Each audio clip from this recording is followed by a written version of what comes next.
आप सभी प्यारे साथियों को मेरा नमस्कार। हमारी साइंस एनसीईआरटी क्लास 6 की जो जर्नी है वो हमारे चैप्टर 8 पर पहुंच चुकी है। और चैप्टर 8 क्या कहता है? A journey through states of water. इस क्लास में हम पढ़ेंगे स्टेट्स ऑफ वाटर। बहुत ही इंटरेस्टिंग क्लास होने वाली है। और पानी के बारे में शायद हमने कभी इतना टाइम दिया नहीं होगा। बहुत बेसिक बेसिक चीज़ें हैं, आधे से ज़्यादा चीज़ें हमें पता हैं, लेकिन फिर भी एक प्रोसीजरल तरीके से हम उन चीज़ों को जानेंगे ताकि वो हमारे दिमाग में बैठ सकें। हमारी डेली लाइफ में भी हम उन चीज़ों को ऑब्जर्व करेंगे और हमारे एग्ज़ाम पॉइंट ऑफ व्यू से तो वो बहुत ज़रूरी है ही। तो चलिए हम शुरुआत करते हैं सबसे पहले कि जो आइस है और वाटर है वो दोनों एक ही सब्सटेंस के दो अलग अलग फॉर्म हैं, ठीक। और इन फॉर्म्स को क्या बोलते हैं? स्टेट्स। इसलिए हमने बात करी states of water, different states of water, ठीक है। तो जो अलग अलग उसकी फॉर्म हैं, डिफरेंट स्टेट्स हैं, उनके अलग अलग प्रॉपर्टीज़ हैं, वो भी हम देखेंगे। यहाँ पे एक एक्टिविटी बताई गई है कि एक प्लेट में अगर पानी को हम कुछ देर छोड़ दें, कुछ भी ना करें, स्टील प्लेट में छोड़ दें, तो पानी का क्या होगा? The water gets converted into gaseous state called water vapour. अब ये ऐसे छोड़ दिया, आप जनरली वैसे भी आप करके देख लेंगे तो आपको पता चलेगा ये पानी थोड़ी देर में यहाँ से गायब हो जाएगा, जबकि आप कुछ नहीं कर रहे हो। तो वो क्यों गायब हुआ? क्योंकि वो कन्वर्ट हो गया अपनी गैसियस स्टेट में, जो कि तीसरा स्टेट है। इससे पहले हम आइस और अभी वाटर की बात कर चुके हैं, जो कि सॉलिड और लिक्विड की फॉर्म की बात हुई। अब ये गैसियस स्टेट की बात हो रही है, तो गैसियस स्टेट कौन सी है? वाटर वेपर, ठीक है। The water vapour is another state of water, ठीक है। वो वाटर वेपर में कन्वर्ट हो जाता है, इसीलिए वो वहां से गायब हो जाता है। अच्छा, the process of conversion of water into its vapour state is called evaporation. अब हम ये बोल सकते हैं कि जो यहाँ से ये पानी गायब हुआ है, वो क्यों गायब हुआ है, किस प्रोसेस के तहत गायब हुआ, उसको हम बोलते हैं इवेपोरेशन। भाई, जो भी लिक्विड फॉर्म थी या वाटर है, वो लिक्विड ही फॉर्म है, वो अपनी वेपर स्टेट में कन्वर्ट हो गया है, तो उस प्रोसेस को बोलेंगे हम इवेपोरेशन। इसकी हम आगे बात करेंगे। अच्छा, इसके अलग अलग एग्जांपल्स क्या क्या हैं? भाई, जब भी हम कपड़े धो के सुखाते हैं बाहर, उतनी जल्दी सूखते हैं। और डिफरेंस भी हम चेक करेंगे कि जिस दिन धूप अच्छी खासी खिली होगी, धूप में सुखाए होंगे, वो जल्दी सूखेंगे। क्यों? क्योंकि इवेपोरेशन फास्ट होता है। ऐसे ही हमने अगर पोछा लगाया है, मॉप फ्लोर की बात हो रही है, पोछा लगाया है तो वो सूख जाता है। पंखा चला देते हैं तो और जल्दी सूख जाता है, वैसे भी छोड़ देते हैं तो थोड़ी देर बाद वो सूख ही जाता है। तो क्यों सूखता है? That is because of evaporation.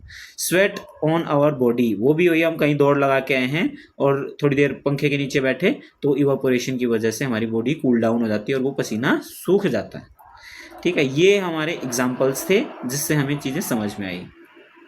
अच्छा, अब एक चीज़ है, देखो यहाँ पे इन्होंने एक एक्टिविटी बताई है, कहाँ गई वो? ये रही एक्टिविटी। जब भी आप फ्रिज से पानी लेके ग्लास में रखते हैं या फिर किसी ग्लास में, मतलब पानी के ग्लास में आपने आइस डाल दी, तो बाहर आप देखेंगे कि एक अलग सी लेयर बन जाती है, ठीक है। वो और फिर कई कई बारी वो जो धीरे धीरे है ना, वो ड्रॉप्स का फॉर्म ले लेते हैं, मतलब टपका बोल देते हैं, वो बूंद बन जाते हैं और ऐसे ऐसे बहने लग जाते हैं, ठीक। ऐसा क्यों होता है? तो इस एक्टिविटी के थ्रू यहाँ बताया गया है कि भाई, कोई ऐसी बात नहीं है कि वो पानी अंदर से बाहर आ गया हो आइस का। वो होता क्यों है? When the water vapour present in the air, मतलब देखो, हमारे आसपास जो हवा है, एयर है, उसमें हमेशा वाटर ड्रॉपलेट्स होती ही होती हैं। कभी कम होती है, कभी ज़्यादा होती हैं, लेकिन होती है हमेशा। तो वो प्रेजेंट है, वो कांटेक्ट में आती है कोल्ड सरफेस के, तो वो वाटर ड्रॉपलेट्स बना लेती हैं। The process of conversion of water vapours into liquid state is called condensation. अब इसकी पूरी बात को मैं आपको समझाऊंगा ताकि आपके दिमाग में बैठ जाए। अब देखो, हमने ग्लास के अंदर क्या डाला हुआ है? ठंडा पानी, या फिर आप बोल सकते हो आइस डाली हुई है। अंदर का जो पानी है या सरफेस है, वो मतलब कंप्लीट जो सरफेस है वो क्या हो गया? ठंडा। अब उस कोल्ड सरफेस पे बाहर एयर से जो वाटर ड्रॉपलेट्स हैं वो आके बैठ गई, वहां आके बैठ गई, तो वो क्या होगी? कंडेंस हो गई। कंडेंस हो गई, इसीलिए चारों तरफ उसने एक लेयर बना ली। वो कोई अंदर का पानी नहीं है, वो बाहर जो एनवायरनमेंट में पानी जमा है वो वहां जाके चिपक गया है। और इतना ज़्यादा कंडेंसेशन कई बार हो जाता है कि वो वाटर ड्रॉपलेट्स की फॉर्म लेके नीचे बहना शुरू हो जाता है। तो आप जनरली डेली लाइफ में ऐसा एग्जाम्पल आप देखते ही होंगे। तो जो कन्वर्जन ऑफ वाटर है, वाटर वेपर मतलब गैसियस स्टेट का लिक्विड स्टेट में जाना, उसको बोलते हैं कंडेंसेशन। अभी हमने इवेपोरेशन की बात करी, लिक्विड से गैसियस स्टेट की बात हुई तो इवेपोरेशन, और गैसियस स्टेट से लिक्विड स्टेट की बात हो रही है तो उसको बोलते हैं कंडेंसेशन। तो ये भी ऐसे वाटर ड्रॉपलेट यहाँ पर आप फूल पर देख रहे हैं, तो वो कोल्ड सरफेस पे एयर्स में जो वाटर ड्रॉपलेट्स हैं वो वहाँ पे आके जमा हो गई, इसीलिए वाटर ड्रॉपलेट्स वहाँ बन गई हैं। अच्छा, ये हमने अभी कंडेंसेशन के थ्रू जो भी टम्बलर की बात हुई है, मतलब ग्लास में जो पानी है उसकी बात हुई है, वो बताई गई है, ठीक है। अच्छा, अब हम यहाँ पर देख रहे हैं कि जो हमारी डेली लाइफ है उसमें हम पानी की अलग अलग फॉर्म्स या अलग अलग स्टेट्स देखते हैं। सॉलिड स्टेट में वो आइस की फॉर्म में रहता है, उसको अगर गर्म कर दिया जाए, अगर आप एक कटोरी में कटोरे में आप आइस का एक टुकड़ा ले लें, उसको आप गर्म कर दें गैस पे, तो आइस मेल्ट होके किस चीज़ में कन्वर्ट हो जाएगी, लिक्विड स्टेट में, जो कि पानी है, वाटर। अगर उसको और देर तक गर्म करते रहें, फर्दर हीटिंग करें, तो वाटर कहाँ किस चीज़ में कन्वर्ट हो जाएगा, गैसियस स्टेट में, मतलब भाई वो उड़ जाएगा। कुछ देर आप गैस चलाए रखेंगे और उस पर कुछ नहीं ढकेंगे बर्तन पे, तो वो वाटर वेपर बन के एनवायरनमेंट में शामिल हो जाएंगी, जो और वाटर ड्रॉपलेट्स हैं, फिर हमारे बर्तन से वो पानी गायब हो जाएगा। तो ये तीनों अलग अलग स्टेट्स ऐसे एग्जिस्ट करती हैं। अब उनके बारे में थोड़ा थोड़ा बताया गया है। तो जो सॉलिड स्टेट है वो क्या है, अब देखो, मान लो एक ये बकेट है, फॉर एग्जांपल ये बकेट है, ठीक है, ले बकेट बना दी।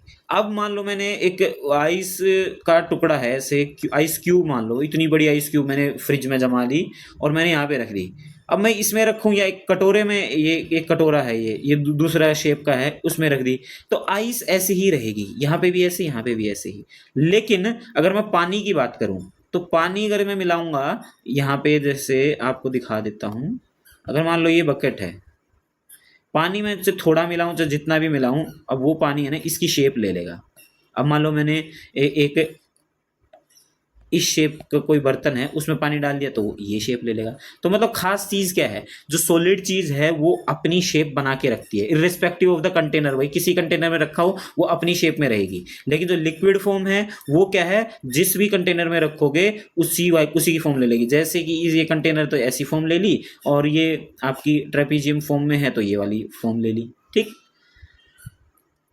अच्छा भाई, स्प्रेड होने की जो वाटर की एक प्रॉपर्टी है, वो स्प्रेड होने की प्रॉपर्टी है, वो स्प्रेड हो जाता है, जबकि उसका वॉल्यूम कांस्टेंट रहता है। वॉल्यूम तो देखो इसका भी कांस्टेंट है, लेकिन ऐसा नहीं है, पानी का भी कांस्टेंट है, उसको किसी भी चीज़ में छोड़ दो, भले ही वो फैलता हो, लेकिन उसकी जो वॉल्यूम है उतनी ही रहेगी। अब तो तीसरी चीज़ है वाटर वेपर, गैसियस स्टेट, वो उसकी जो प्रॉपर्टी है स्प्रेड की वो और भी ज़्यादा है। अब गैस को मान लो मैंने, क्या है, ये बकेट है, इसमें इसको ढक दिया और इसके अंदर जो वाटर वेपर्स हैं वो सारे डाल दिए और इसको ढक दिया, तो वो क्या है, यहाँ यहाँ यहाँ पूरे में फैल जाएंगे, पूरे में, यहाँ हर जगह फैल जाएंगे। ऐसा नहीं है, पानी तो देखो नीचे नीचे रहेगा, लेकिन वो गैसियस फॉर्म में है तो पूरे में फैल जाएंगे। अब इसमें डाल दिया तो इसमें पूरे में फैल जाएंगे, इसमें डाल दिया तो इसमें, बस इसको ढकना है ताकि वो वाटर वेपर्स यहाँ से एस्केप ना हो जाए। तो वाटर वेपर की जो आपने देखा होगा कि कोई भी शेप ले लो, वो उसमें पूरे में फैल जाते हैं, पूरे में, ठीक।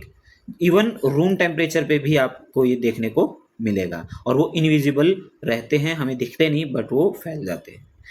यही कारण होता है कि भाई जो हमारे कपड़े सूखते हैं या जो पोछा है सूखता है, वो ऐसे ही सूखता है, वो जो पानी लगा रहता है कपड़ों में या फिर फर्श पे, वो छोटे छोटे ड्रॉपलेट्स की फॉर्म में एनवायरनमेंट में एस्केप हो जाता है, मिल जाता है, और वो चीज सरफेस है वो सूख जाता है, ठीक।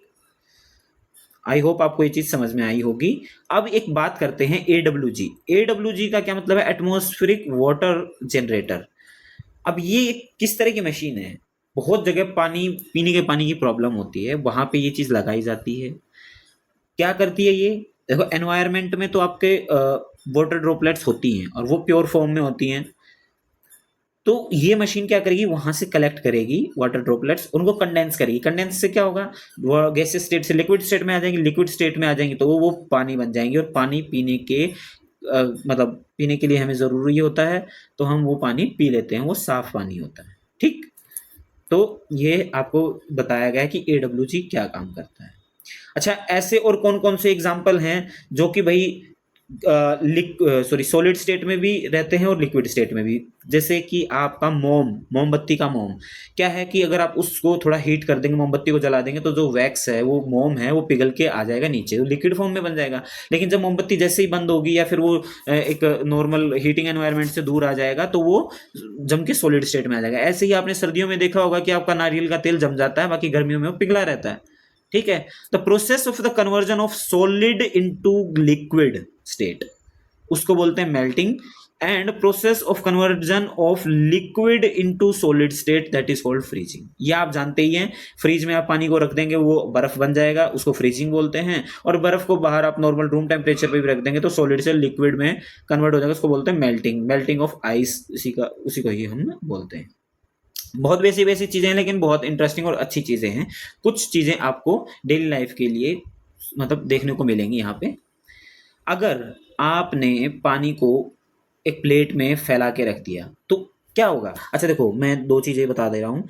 एक तो ये है छोटा सा ग्लास, ये ग्लास है, ग्लास में आपने पानी रख दिया, ठीक, मान लो पूरा भर दिया, ये 300 ml का ग्लास है, ठीक। फिर एक है बकेट, एक बकेट है, बकेट में आपने 300 ml पानी डाल दिया सेम। अब 300 ml पानी, इसमें तो ग्लास भर गया, लेकिन यहाँ पे बकेट में तो थोड़ा सा पानी आया। अब किसमें इवेपोरेशन फास्ट होगा? जहाँ पे सरफेस एरिया, देखो ये एरिया ओपन है एयर के लिए या एनवायरनमेंट के लिए, तो यहाँ से हर जगह से आपका इवेपोरेशन होगा, हर जगह से इवेपोरेशन होगा। इसका मतलब यहाँ पे इवेपोरेशन फास्ट होगा, और इवेपोरेशन फास्ट होगा इसका मतलब पानी जल्दी से सूख जाएगा। यहाँ पे इवेपोरेशन स्लो होगा तो पानी का लेवल धीरे धीरे ही कम होगा।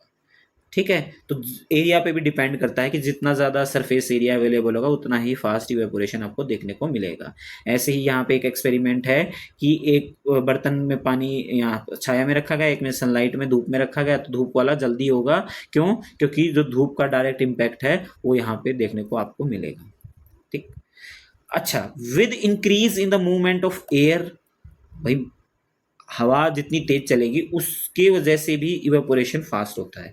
अब मान लो आपने कपड़े सुखा दिए, कपड़े सूखते क्यों हैं? इवेपोरेशन की वजह से। आपके एग्जाम में अगर ये क्वेश्चन आ जाता है कि अगर हमने कपड़े बाहर खुले में सुखाए हैं तो उसके सूखने का रीजन क्या होता है? इवेपोरेशन, कंडेंसेशन, सब्लिमेशन वगैरह वगैरह कुछ भी दे दें तो उसका आंसर आएगा इवेपोरेशन। अच्छा, जब हवा तेज चल रही है तो क्यों जल्दी सूखते हैं? क्योंकि जब भी हवा का मूवमेंट होता है तो उसमें वाटर इवेपोरेट्स फास्टर, जल्दी इवेपोरेट होता है, इसलिए हमारे कपड़े भी जल्दी सूख जाते हैं। ठीक।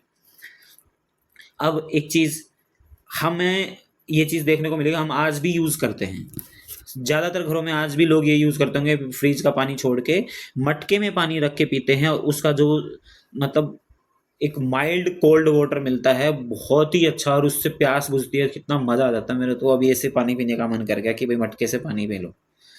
तो उसमें पानी ठंडा कैसे होता है? वो उसका रीजन है, water seeps through the surface of the earthen pot and evaporates. अब वहां से क्या होता है, मटके में से वो पानी धीरे धीरे धीरे धीरे जो पोर्स है, वो पोर्स में से निकलते रहते हैं, बाहर की तरफ आ जाते हैं, और बाहर जैसे आ जाते हैं तो इवेपोरेट हो जाते हैं।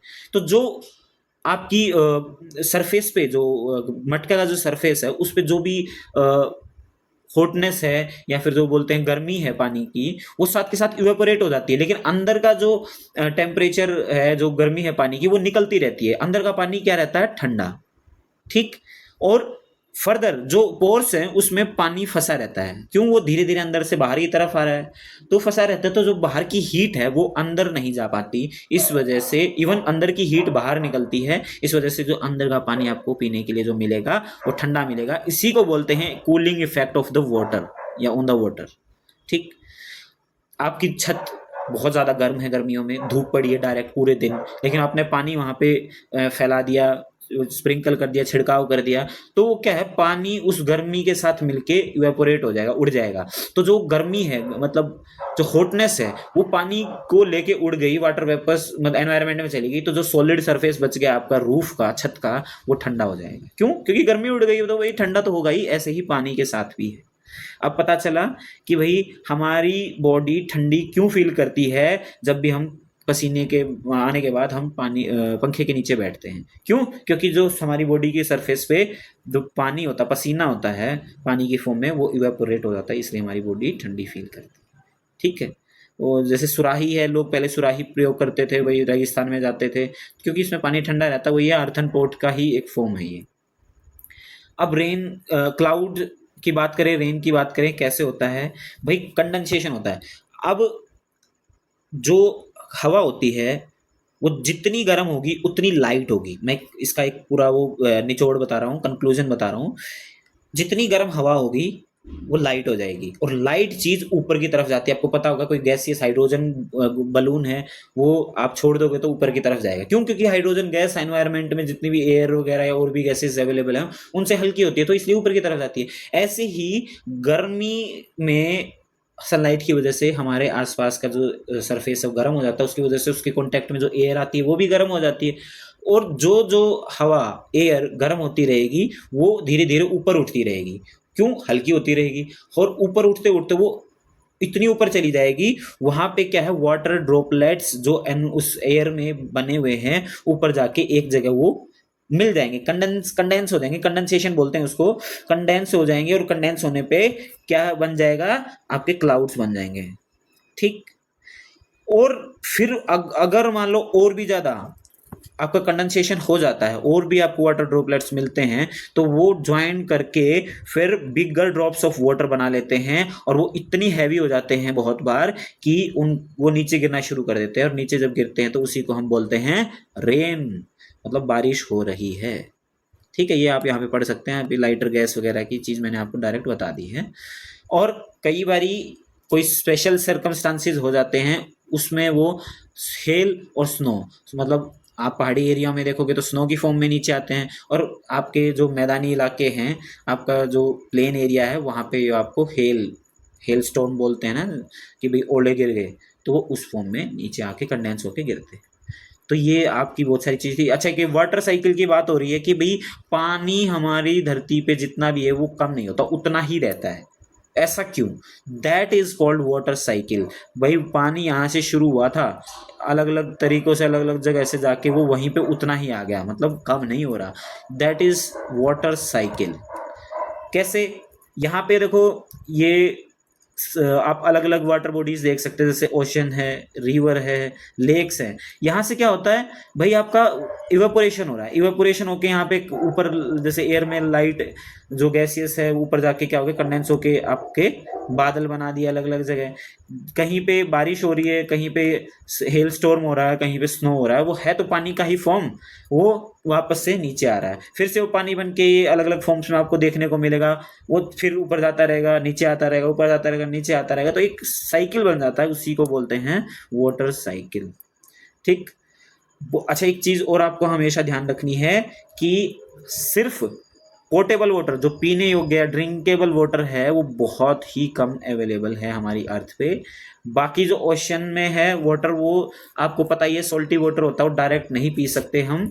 वो कभी आगे फ्यूचर में जो भी कोई चैप्टर आएगा उसमें आपको बताएंगे क्यों नहीं पी सकते। लेकिन अभी के लिए क्या है, प्लांट्स, एनिमल्स और ह्यूमंस के लिए पीने के लिए पानी बहुत कम अवेलेबल है, इसलिए हमें उसकी वेस्टेज नहीं करनी चाहिए, कंजर्व करना चाहिए, रेन के वाटर को कंजर्व करना चाहिए। इसीलिए हमें बार बार न्यूज़ में या अलग अलग जो अभियान हैं, ठीक है, उनसे हमें सीखने को मिलता है कि water conservation is necessary for us. ठीक है, तो I think this is all about this chapter. और आप लोगों को मतलब पढ़ के बहुत अच्छा लगा होगा, मज़ा आया होगा, और डेली हमारी जो लाइफ में एक्सपेरिमेंट्स होते हैं, ऑब्जर्वेशंस होती हैं, वो आप अब ध्यान से देखेंगे और ऑब्जर्व करेंगे, आपको अच्छा लगेगा। ठीक है, नेक्स्ट चैप्टर में फिर से मुलाकात होगी, तब तक के लिए आप अपना ख्याल रखें। बाय बाय, टेक केयर, जय हिंद।